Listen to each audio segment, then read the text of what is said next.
어르신, 잠깐만요. 내가 숨을 고르며 벤치에 앉으려는 찰나 옆에서 누군가가 조심스럽게 말을 걸어왔습니다. 고개를 돌리니 등산 모자에 얌전한 점퍼 차림의 중년 여인이 다가와 있었습니다.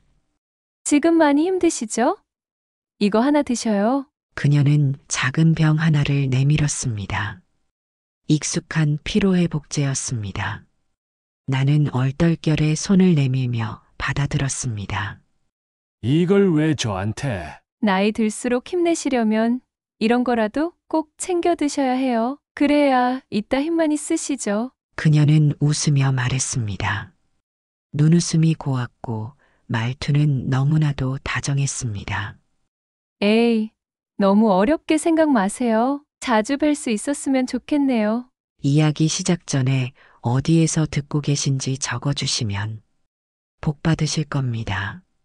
그럼 이야기 시작하겠습니다. 홍민국 씨는 올해 70을 맞은 남성으로 교직 생활만 40년을 바쳐오다 서울 시내 한 초등학교의 교장직을 끝으로 조용히 퇴직하였습니다. 젊었을 땐 결혼이 늦어진다기보다 그저 다음을 미루다 보니 순간이 흘렀고 어느덧 주변에서 하나둘씩 짝을 이루고 가정을 꾸리는 사이에도 그는 학교와 아이들 속에서 제 인생을 다 써버린 사람처럼 묵묵히 일만 해왔습니다. 누가 말없이 뿌린 씨앗이 나중에 큰 나무가 된다지만 그 나무 그늘 아래에 앉을 리가 자신이 아닐 수도 있다는 걸 그는 은퇴 후에야 알게 되었습니다. 그런 그가 퇴직한 이듬해 뇌경색으로 쓰러졌습니다. 다행히 초기였고 빠르게 발견되어 병원 침대 위에 오래 눕지는 않았지만 순간 몸이 마음을 배신한다는 걸 절감한 뒤부터는 삶의 방식이 달라졌습니다. 혼자 살아온 시간 동안 나중에라는 말을 참 많이도 해왔지만 병원을 나선 날부터 그는 모든 걸 지금으로 바꾸기로 결심했습니다. 그래서였을까요? 아직 몸이 온전히 회복되지도 않았는데 그는 어느 날 새벽 비몽사몽한 몸을 이끌고 북한산 자락 아래로 향했습니다. 남들은 걷기 좋다고 평하는 완만한 산책로 대신 일부러 숨이 턱에 차오르는 구간을 골라 천천히 오르기 시작한 그는 그렇게 매일을 산에서 시작하는 사람이 되었습니다. 그날도 숨이 차오르는 급경사를 다 오르고 나서야 가쁜 숨을 돌리며 벤치에 앉았을 무렵이었습니다. 이른 시간인데도 햇살은 벌써 나뭇가지 사이로 따뜻하게 스며들고 있었고 산새 소리가 멀게 이어지던 그때 옆에서 조심스레 내미는 손 하나가 있었습니다. 작고 단정한 손끝에 들린 건 편의점에서 흔히 볼 수 있는 피로회복제 한 병이었고 그 손의 주인은 또렷한 인상의 여성, 나이로 치면 60은 되어 보이되 깔끔하고 정갈한 옷차림에 산뜻한 미소를 지닌 사람이었습니다. 어르신, 이거 하나 드셔요. 요즘 같은 날씨엔 어르신들 많이 탈나요. 나이 들수록 챙겨 드셔야 해요. 그 말투가 낯설지 않게 꼭 어디선가 오래 본 사람처럼 느껴졌지만 분명 처음 보는 얼굴이었습니다. 그렇다고 성가시거나 부담스럽지 않았고 오히려 어딘가 익숙하게 다정한 느낌이었습니다. 피로회복제를 손에 쥐어주는 그녀의 손길은 조심스러우면서도 망설임이 없었고 웃을 때 드러나는 눈과 주름도 한껏 따뜻해 보였습니다. 그날 이후로 이상하게도 산에 오를 때마다 문득 그 여인이 다시 나타날까 싶어 주위를 살피게 되었고 가볍게 넘겨야 할 인연이 자꾸만 머릿속을 맴돌기 시작했습니다. 산길을 내려오던 홍민국 씨는 평소처럼 북한산 자락 아래 골목 어귀에 자리한 작은 부동산 사무실에 들렀습니다. 이곳은 오랜 친구인 정혜성이 운영하는 곳으로 교직에 있을 때부터 시간이 날 때면 꼭 들르던 단골 휴식처였습니다. 안으로 들어서니 익숙한 종소리와 함께 혜성이와 또 다른 동네 친구 둘이 탁자에 앉아 점심을 마치고 느긋하게 커피를 나누고 있었습니다. 어이, 홍 교장, 오늘도 북한산 순례 다녀오셨나? 익살스럽게 반기는 혜성의 말에 홍민국 씨는 그저 웃으며 자리에 앉았습니다. 잠시 안부를 나누고 이런저런 이야기를 이어가던 중 문득 아까 산에서 피로회복제를 건넨 여자의 모습이 다시 떠올랐습니다. 괜히 마음속에서 계속 맴돌기도 했고 그냥 흘려보내기엔 어쩐지 이상하다는 생각이 들어 조심스럽게 말을 꺼냈습니다. 오늘 산 중턱에서 어떤 여자가 피로회복제를 건네주더군. 자기도 종종 산에 오른다며 자주 보자고 하는데 나이도 있어 보이고 단정하고 참 곱게 웃더라고. 그 말을 들은 혜성이 먼저 고개를 갸웃하다가 이내 입꼬리를 올리며 장난기 가득한 표정으로 말을 던졌습니다. 야, 너 혹시 그 여자 이름 안 물어봤지? 그런 사람들 있어. 산에서 말 붙이고 이거저거 챙겨주고 다음에 슬쩍 돈 내게 만드는 거야. 피로회복제 하나 주고 3만 원 받는다더만. 다른 친구들도 그 말에 맞장구를 치며 웃음을 터뜨렸습니다. 아이고, 우리 교장 친구도 이제 노인네니까 호구 잡히기 딱 좋지. 다음에 또 보면 확실하게 물어봐. 이런 거 왜 주냐고. 하. 조심해. 자칫하면 부각정상에서 청첩장 받는다. 말들은 농담처럼 웃고 떠들었지만 홍민국 씨는 그 자리에 앉아 있으면서도 웃지 못했습니다. 그 여인의 행동엔 어떤 계산도 어떤 강요도 느껴지지 않았고 오히려 오랜만에 느낀 순수한 호의와 따뜻함이 그 짧은 순간을 감싸고 있었습니다.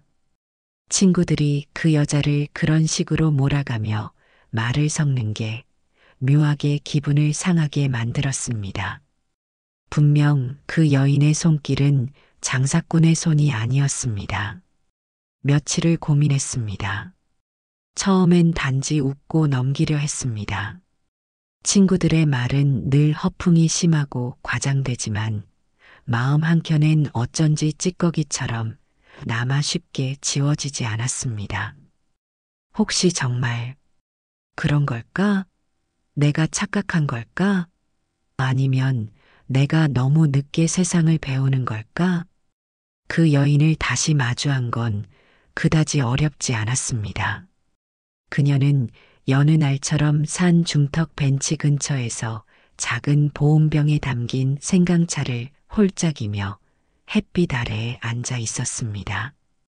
홍민국 씨는 그 앞에 앉아선 한참이나 말을 고르다 마침내 조심스럽게 주머니에서 작은 봉투 하나를 꺼내 책가방 사이에 내려놓았습니다. 지난번에 그거 고마워서 그냥 커피라도 한 잔 사드리라고요. 그녀는 봉투를 내려다보더니 미간을 살짝 찌푸렸습니다.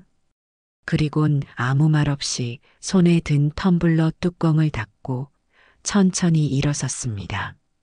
그런 식으로 오해하실 줄은 몰랐네요. 다신 이 자리에서 마주치지 않았으면 좋겠어요. 짧지만 분명한 말이었습니다. 예의는 있었지만 단호했고 더없이 씁쓸했습니다. 그녀는 짧은 한숨을 내쉬고 뒤돌아서더니 두세 걸음 옮기다 말고 잠깐 멈춰 섰습니다. 홍민국 씨는 그 찰나에 혹시나 하는 마음으로 눈을 들었지만 그녀는 뒤돌아보지 않았습니다. 대신 손에 들고 있던 피로회복제 병을 그대로 그의 무릎 위에 내리꽂듯 부어버렸습니다. 뚝뚝 흘러내리는 액체가 바지에 젖어들었고 조용한 상공기 속에선 유리병 부딪히는 소리마저 유난히 선명했습니다. 어르신도 사람 마음을 그렇게 취급하지 마세요. 나이 들었다고 감정이 흐릿해지는 거 아닙니다. 오히려 더 선명해져요. 그녀는 그렇게 말을 남기고는 등을 돌려 조용히 사라졌습니다. 한동안 벤치에 혼자 앉아 꼼짝도 못하던 홍민국 씨는 손등에 묻은 차가운 액체를 물끄러미 바라보았습니다. 차가운 건 음료 때문만은 아니었습니다. 머리끝부터 발끝까지 얼어붙은 듯한 정적이 온몸을 휘감고 있었습니다. 나는 도대체 무슨 짓을 한 거지? 피로회복제를 내밀며 따뜻하게 웃던 얼굴이 떠올랐고 친구들의 경박한 농담이 머릿속을 때렸습니다. 그 말들을 아무 생각 없이 귀에 담고 시험하듯 봉투를 건넸던 자신의 행동이 이제야 선명하게 낯설고 부끄러워졌습니다. 그녀는 그런 사람 아니었습니다. 자신은 그걸 느끼고도 한순간의 의심과 외로움에 그저 가볍게 무너졌던 것입니다. 허탈하게 고개를 떨구던 그때 바람결에 뭔가 가볍게 툭 떨어지는 소리가 났습니다. 발 옆으로 시선이 갔고 거기엔 작은 갈색 가죽 지갑이 놓여 있었습니다. 그녀가 서둘러 일어서는 바람에 떨어뜨리고 간 모양이었습니다. 홍민국 씨는 지갑을 조심스레 들어 올리며 말없이 마음을 다잡기 시작했습니다. 지갑을 펼치게 된 건 망설임 끝에 우연이 아니었습니다. 잃어버린 지갑을 돌려주기 위해선 연락처 하나쯤은 알아야 한다는 핑계, 그리고 어쩌면 그녀가 그 안에 적어 놓았을 무언가를 통해 다시 마주할 수 있을지도 모른다는 조용한 바람이 홍민국 씨 손끝을 움직였습니다. 겹겹이 접힌 지폐들과 낡은 멤버십 카드 사이로 나온 건 주민등록증 한 장이었습니다. 유신혜, 1963년생. 이름 석자를 보는 순간 마치 낯익은 이름처럼 마음 어딘가가 쿵 하고 내려앉았습니다. 1963년생, 막 환갑을 지난 나이. 그러니까 자신보다 6살 아래. 어쩐지 처음 봤을 때도 연배가 크게 다르진 않겠구나 싶었는데 막상 나이를 보니 괜히 마음이 찔렸습니다. 그녀는 진심으로 챙겨주려 한 것이고 자신은 그 마음에 오물을 뒤집어 씌운 셈이었으니 그날 이후로 며칠이 지나도록 홍민국 씨는 산에 가지 못했습니다. 아침이면 등산복을 꺼내다가 다시 접어넣기를 반복했고 양말을 신었다 벗었다 하다가 고개를 절레절레 흔들며 현관문 앞을 맴돌았습니다.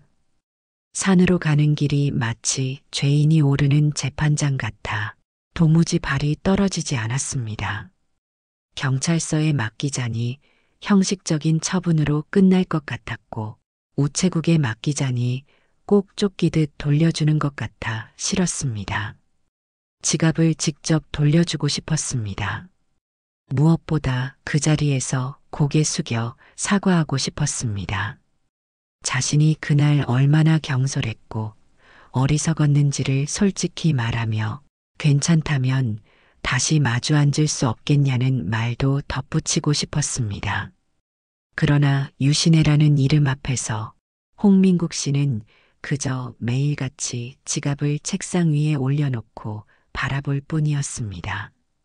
며칠째 책상 위에 놓인 지갑을 바라보던 홍민국 씨는 문득 그 안쪽에 끼워진 작은 사진 한 장이 눈에 들어왔습니다. 처음 봤을 땐 신분증 확인에만 집중했기에 미처 자세히 들여다보지 못했던 그것은 누렇게 바랜 셀로판 속에 들어있는 젊은 남성의 얼굴이었습니다. 반듯한 이목구비에 웃음기 없는 표정, 단정하게 담은 인매는 어딘가 익숙한 듯 하면서도 낯설었고 무엇보다 유신혜라는 이름의 여성과는 전혀 닮지 않은 외모였습니다. 혹시 애인인가? 의도치 않은 질투심이 마음속에서 솟아올랐습니다.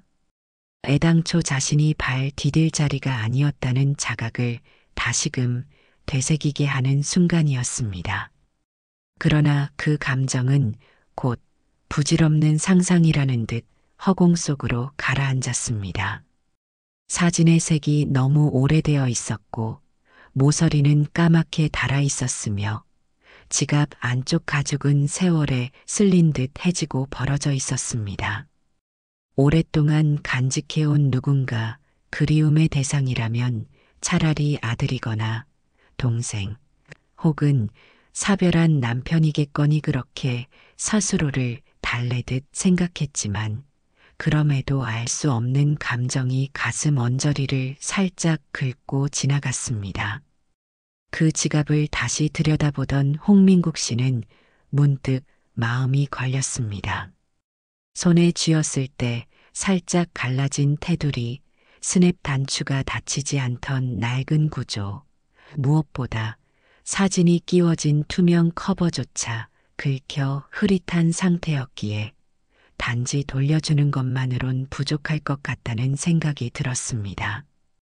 그날 오후 그는 외출 겸 집에서 멀지 않은 백화점에 들렀습니다. 백화점이란 곳이 오랜만이라 어색한 걸음으로 매장을 돌던 중 직원의 설명을 듣고 오랫동안 살피다 마침내 하나를 골랐습니다. 은은한 연회색 가죽에 얇고 부드러운 선이 깔끔히 들어간 중후한 디자인이었고 무엇보다 튼튼하면서도 손에 감기는 느낌이 좋아 보였습니다. 이걸 들이면 너무 과한 걸까? 하지만 그보다 더 중요한 건 그냥 지갑만 돌려주는 것이 아니라 사과와 진심을 함께 전하고 싶다는 마음이었습니다. 단지 돈봉투를 건넸던 잘못에 대한 보상이 아니라 그녀가 느꼈을 상처와 모욕에 대해 조금이나마 미안함을 전할 수 있는 방법이라 생각한 것이었습니다. 지갑을 정성스레 포장해 받아든 그는 다시 산에 오를 결심을 하며 조심스럽게 다음 날 아침을 준비했습니다.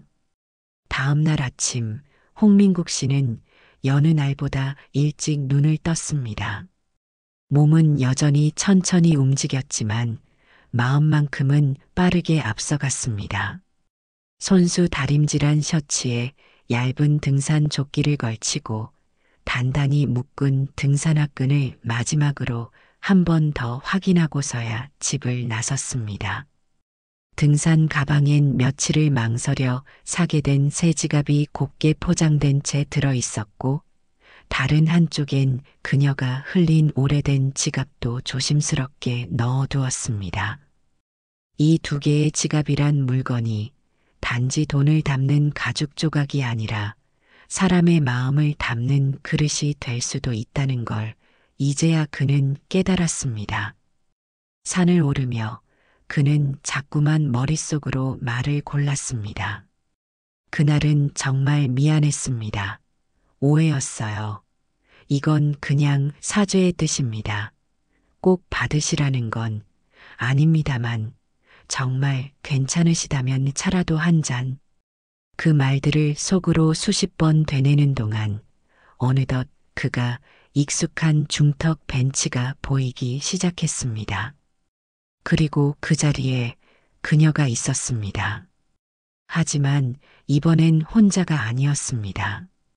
그녀 앞에 서 있는 중년 남성이 손을 휘젓고 있었고 그녀는 두어 걸음 뒤로 물러나며 말을 아끼는 모습이었습니다. 남자의 얼굴은 어딘지 거칠었고 목소리엔 억지가 섞여 있었으며 무엇보다 그녀의 표정은 이전과는 달리 굳어 있었습니다. 내가 지금까지 얼마나 기다렸는데 이렇게 모른 척 하시면 나보고 어쩌라는 겁니까? 홍민국 씨는 한 발짝 다가가려다 그대로 멈춰섰습니다. 손에 든 등산 가방의 지퍼 위로 가볍게 얹힌 그의 손은 순간적으로 굳었고 마음속에서 조용히 설렘이 내려앉는 듯한 묘한 기운이 일었습니다. 눈앞에서 벌어지는 그 실랑이는 단순한 오해나 다툼이 아닌 두 사람 사이에 오랜 시간이 쌓여 있어야 가능한 대화처럼 느껴졌기 때문입니다. 홍민국 씨는 벤치 뒤로 한 발짝 물러서 어깨를 나무 기둥에 기댄 채 그 상황을 숨죽인 채 지켜보았습니다. 남자는 대략 50대 초반쯤 되어 보였습니다. 말끔하게 차려입은 옷차림에 등산객이라기보다는 무언가를 준비해온 사람처럼 보였고 눈빛과 목소리엔 불편한 집착이 스며 있었습니다. 신혜 씨, 내 마음이 어떤지 알면서 왜 자꾸 모른 척을 해요? 몇 번을 말했잖아요. 그냥 받아요. 아무 조건도 없어요. 난 그저 신혜 씨 곁에 있고 싶은 것뿐이야. 그 말과 함께 그는 슬그머니 안주머니에서 무언가를 꺼냈습니다. 봉투였습니다. 얇고 길쭉한 봉투, 빳빳하게 새 것 같았지만 오래전부터 준비한 듯한 익숙한 손길로 그녀에게 내밀었습니다. 필요할 때 쓰면 돼요. 그냥 챙겨두기만 해요. 나 믿잖아요, 그렇죠? 그 순간 신혜는 두어 걸음 물러났습니다. 얼굴은 상기되어 있었고 입술은 굳게 다물린 채 떨리고 있었습니다. 그만두세요. 지금 이건 정말 아니잖아요. 제가 몇 번이나 정중히 거절했는지 아시면서 왜 또 이러세요? 그거 필요 없습니다.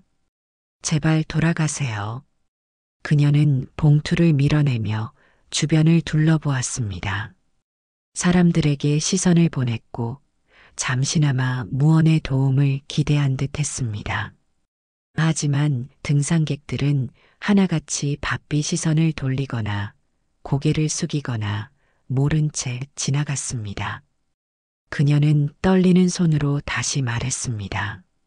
저기요, 누구 없어요? 이 사람 좀이 사람이 저한테 자꾸. 그러나 아무도 나서지 않았습니다. 숲길 위엔 여느 날처럼 고요한 바람이 불어왔고 그 틈에서 사람들은 어딘가 바쁘게 혹은 무심히 그 자리를 외면하고 있었습니다. 홍민국 씨는 여전히 벤치 뒤에서 그 광경을 지켜보며 자신의 가슴 속에서도 뭔가가 묵직하게 끓어오르는 것을 느꼈습니다. 홍민국 씨는 더는 망설일 수 없었습니다. 지켜보기만 한다는 건 비겁한 일이고 그녀의 얼굴에 떠오른 공포와 절망을 그저 스쳐 지나가는 수많은 사람들 속에 자신도 포함시키고 싶지 않았습니다. 그는 천천히 앞으로 걸어나갔습니다. 한 손엔 여전히 그녀의 지갑이 들어있는 가방을 쥔 채 다른 한 손은 허리춤에 자연스럽게 올리며 조용히 말문을 열었습니다. 그만하시죠, 이봐요. 지금 이건 그쪽이 보기보다 훨씬 무례한 짓입니다. 상대가 원하지 않는 걸 억지로 쥐어주는 건 마음이 아니라 부담이고 죄입니다. 그의 목소리는 높지 않았지만 분명했고 나지막하면서도 묘하게 울림이 있었습니다. 남자는 순간 당황한 듯 했으나 이내 태연한 얼굴로 반격을 시도했습니다. 그쪽은 뭐요? 저분과는 나는 나름대로의 인연이 있어. 상관하지 말고 가던 길 가쇼. 그러니까 그런 인연이란 게 당사자가 받아들일 때 비로소 의미가 있는 거지요.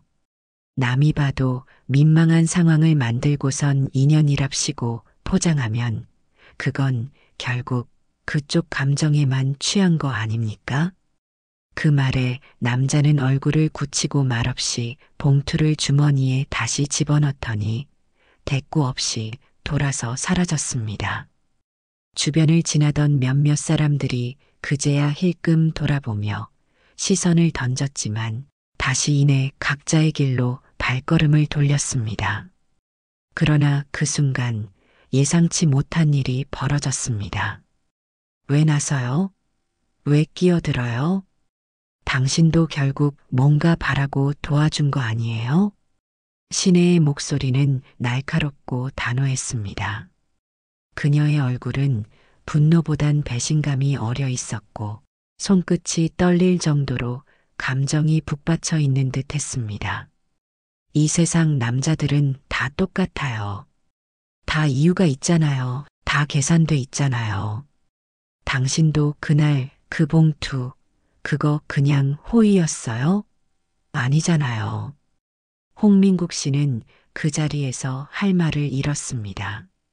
사실과 다르다고 말하고 싶었지만 그녀의 말을 부정할 자격이 자신에겐 없다는 걸 잘 알고 있었습니다.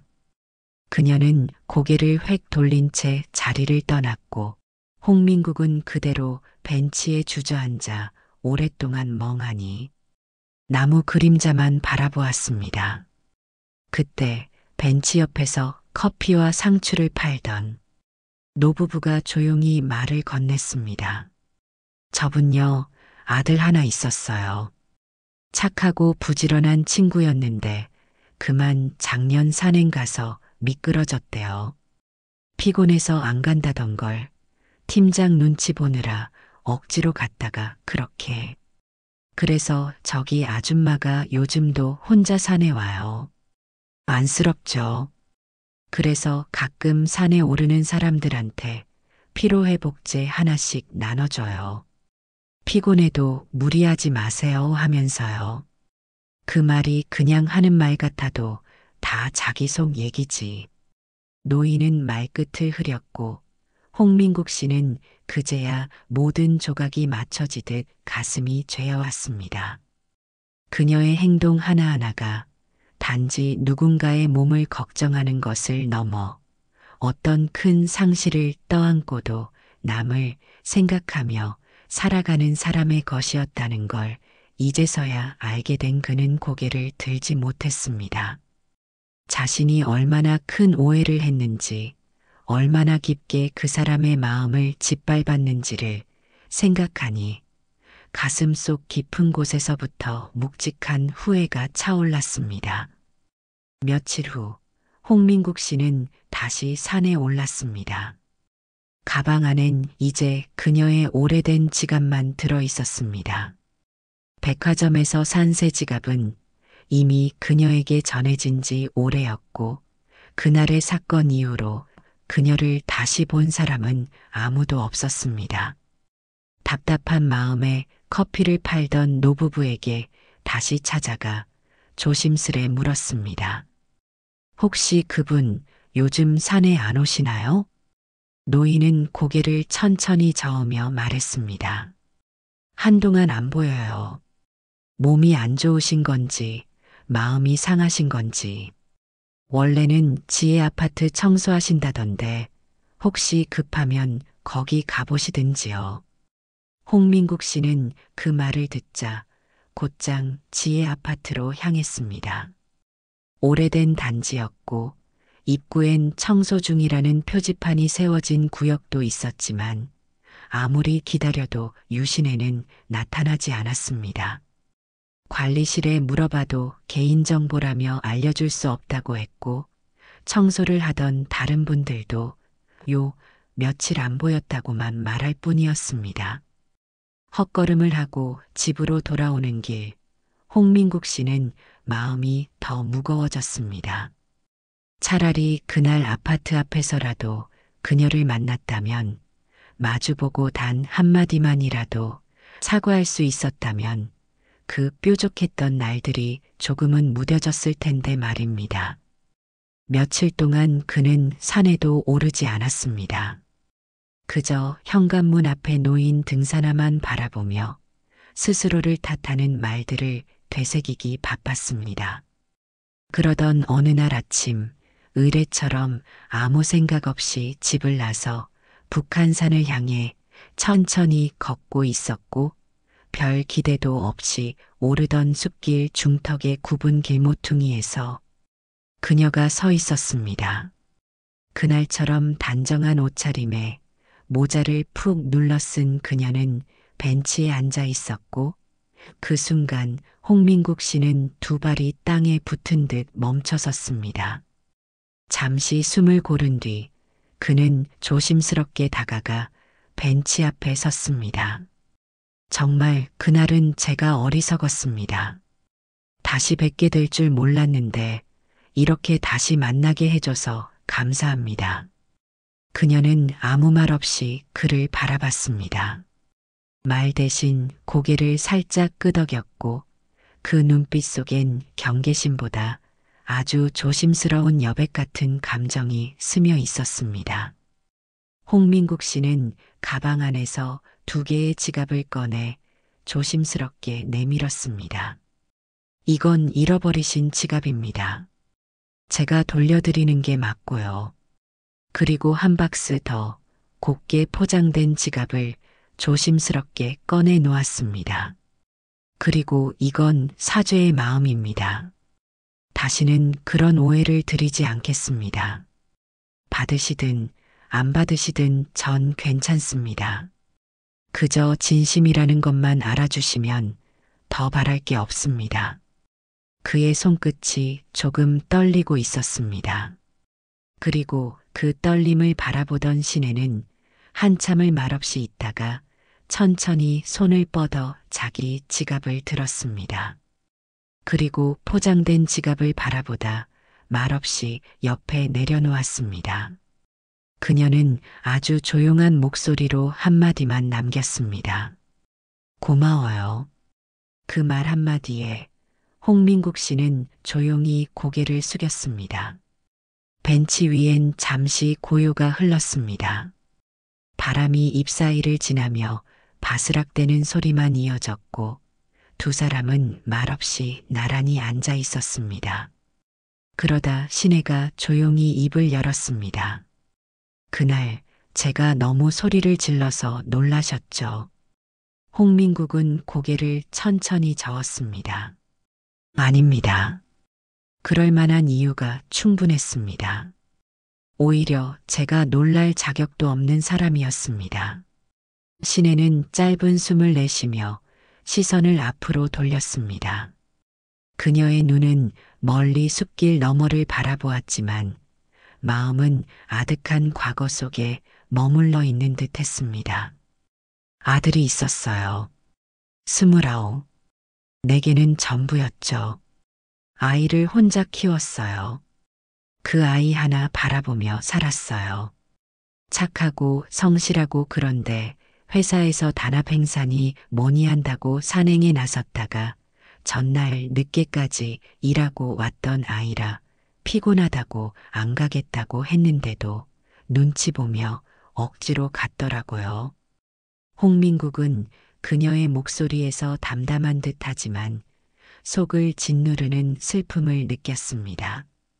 그날 이후로 산만 보면 가슴이 먹먹해졌어요. 그런데 이상하죠. 그렇게 미워하던 산을 다시 오르게 되더라고요. 왜 그런지 아세요? 그녀는 고개를 살짝 돌려 그를 바라보며 미소 아닌 미소를 지었습니다. 여기 올라오면 그 아이가 조금 가까이 있는 것 같아서요. 힘들고 지쳐 보이는 사람들 보면 그 애가 그랬을까 싶어 마음이 덜컥 내려앉고 그래서 피로회복제를 꺼냈어요. 처음엔 그냥 습관처럼 하나 둘 주다가 어느 날 어떤 분이 그러시더군요. 고맙다고. 그 말을 듣는데요. 제 심장이 다시 뛰는 것 같았어요.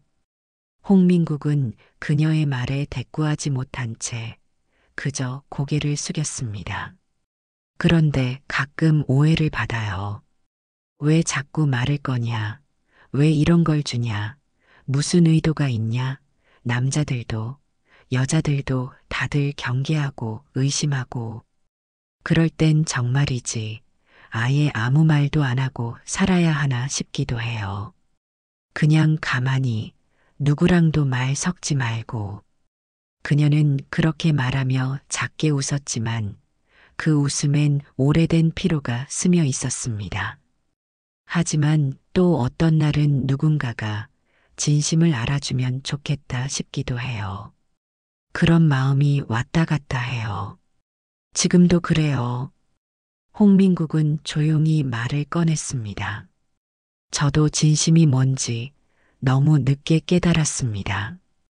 그리고 지금도 그걸 어떻게 전해야 할지 잘 모르겠습니다. 신혜는 한참을 바라보다 그가 꺼낸 포장된 지갑을 다시 천천히 손에 올렸습니다. 그녀의 손끝이 가볍게 지갑 위를 쓰다듬었습니다. 이번엔 오해 안 할게요. 그 말에 홍민국은 비로소 아주 작게 마음 깊은 데서부터 미끄러지듯 숨을 내쉬었습니다. 그건 아주 느린 시작이었지만 분명 서로를 향한 문이 조심스럽게 다시 열린 순간이었습니다. 그날 이후로 두 사람은 종종 산에서 마주치게 되었습니다.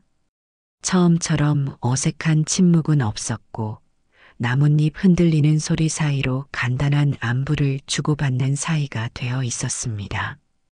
그러던 어느 날 하산하던 길목에서 마트 앞에 서 있는 신혜를 우연히 보게 되었고 그녀가 무거워 보이는 장바구니를 힘겹게 들고 있는 모습에 자연스레 다가가 제가 좀 들어드릴까요? 하고 손을 내밀었습니다. 신혜는 잠시 망설이다가 작게 고개를 끄덕였고 두 사람은 말없이 골목을 따라 걸었습니다. 그렇게 짐을 들어주며 나선 길 끝, 홍민국 씨는 골목 끝 작은 다세대 주택의 반지하 계단 앞에 서게 된 것이었습니다.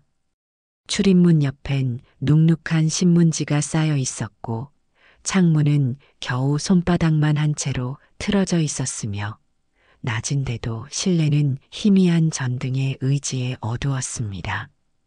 벽지의 가장자리엔 오래된 곰팡이 자국이 번져 있었고 욕실과 부엌이 붙어 있는 좁은 구조는 홍민국 씨에게 말없이 말을 걸어오는 듯 했습니다. 이런 데서 혼자 지내고 계셨단 말인가. 그는 한참을 말없이 서 있다가 조심스럽게 말을 꺼냈습니다. 저기 실례되는 말일 수 있는데 정말 오해는 마시고요. 신혜는 조용히 고개를 끄덕였습니다. 사람이란 게 혼자 지내다 보면 별일 아닌 것도 자꾸 크게 느껴지잖아요. 무슨 일 생겨도 말할 사람 없고 병원 한번 가는 것도 어렵고 그래서 말인데 그는 눈치를 살피듯 말을 잇다가 어렵게 숨을 삼키고서야 마침내 말을 이었습니다. 우리 같이 지내는 건 어떨까요? 부담 주려는 건 아닙니다. 그냥 같은 집에서 각자 공간 두고 밥같이 먹고 안부 주고받고 뭐 그런 정도로요. 순간 조용했던 방 안의 공기가 잠시 멈춘 듯 했습니다.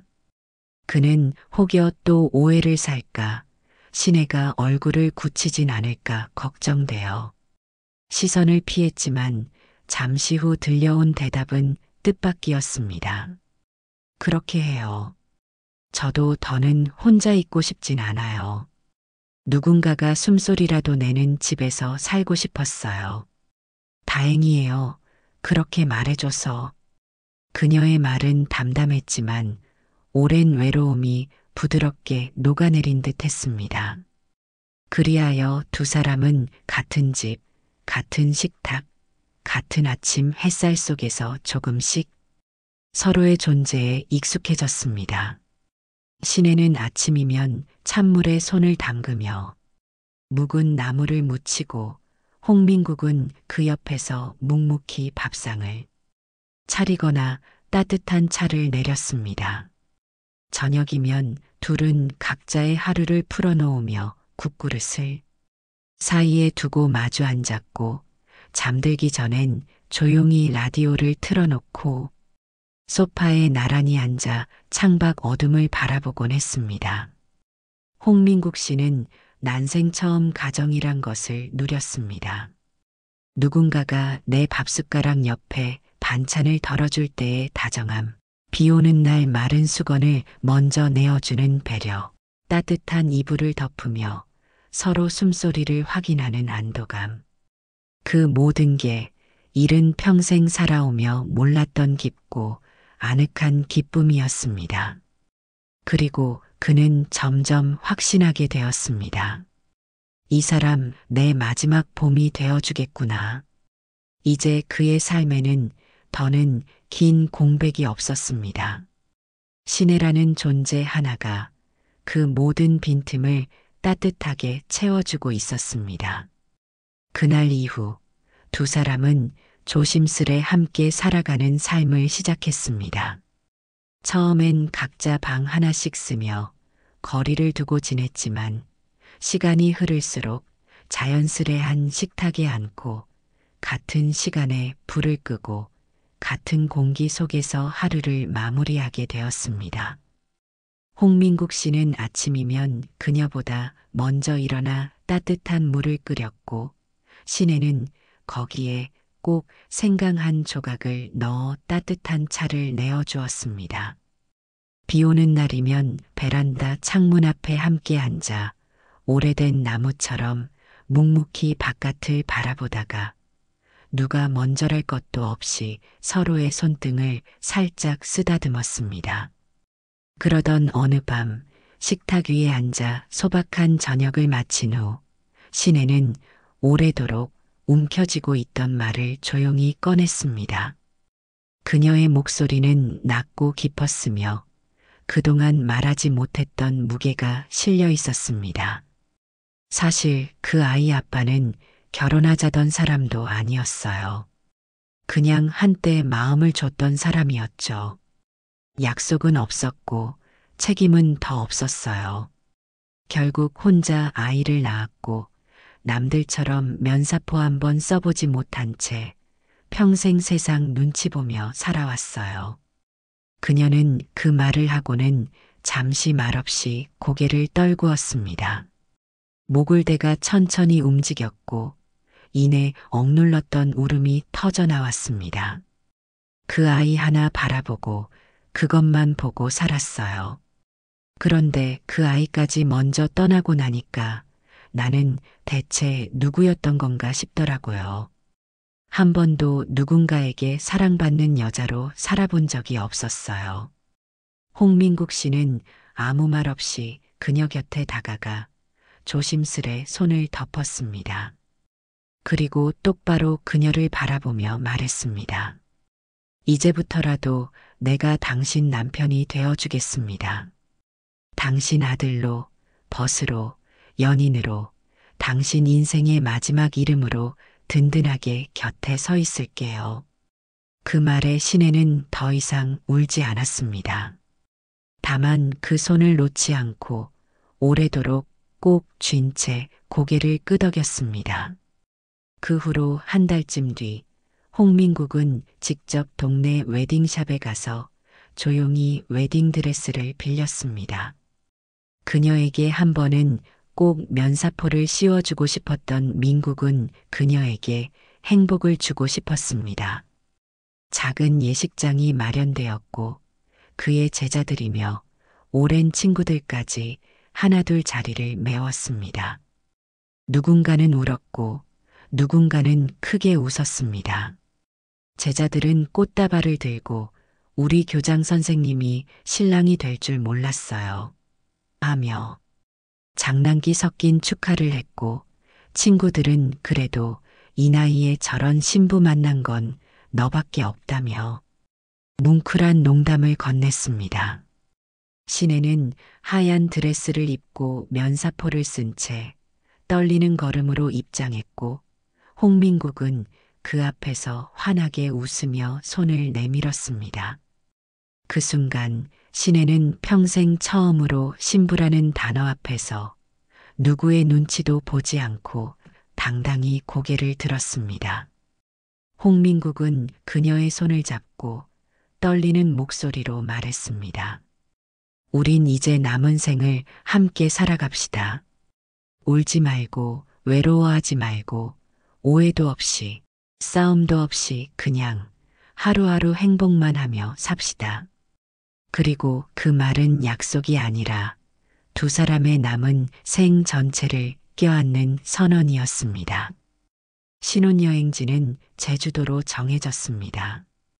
오래전부터 가고 싶다고 말했던 시내의 소박한 소망을 홍민국 씨는 놓치지 않고 기억해 두었고 결혼식이 끝난 다음 날 새벽 두 사람은 함께 공항으로 향했습니다.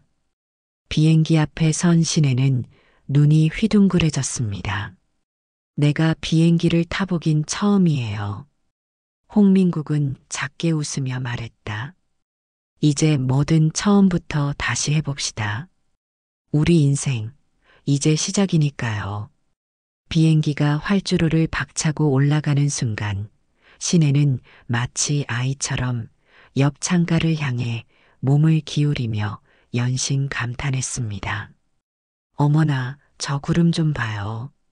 정말 솜 같아. 우와, 이렇게 하얗고 많아요?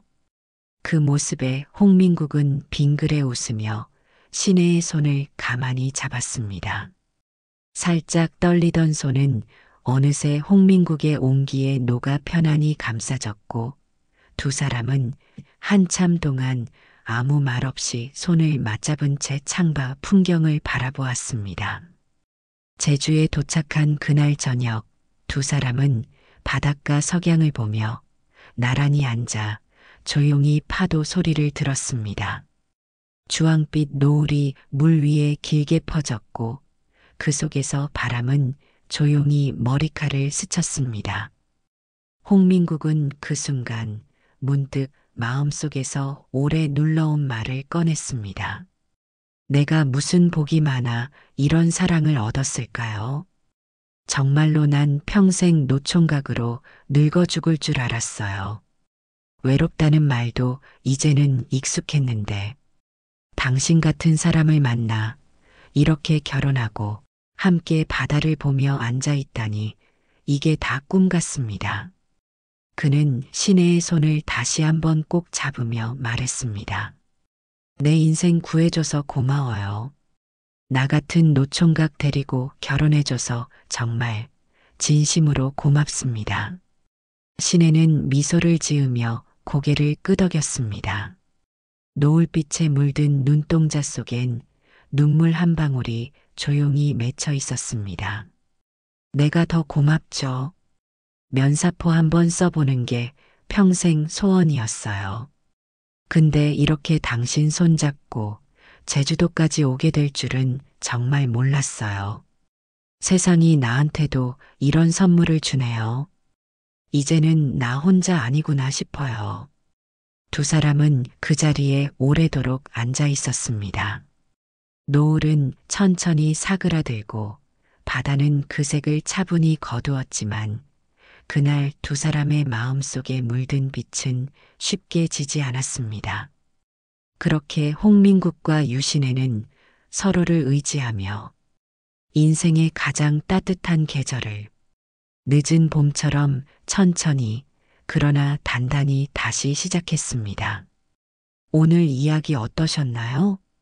재미있으셨다면 구독과 좋아요 꼭 부탁드리겠습니다. 또 다른 재미있는 이야기로 찾아뵙겠습니다. 감사합니다.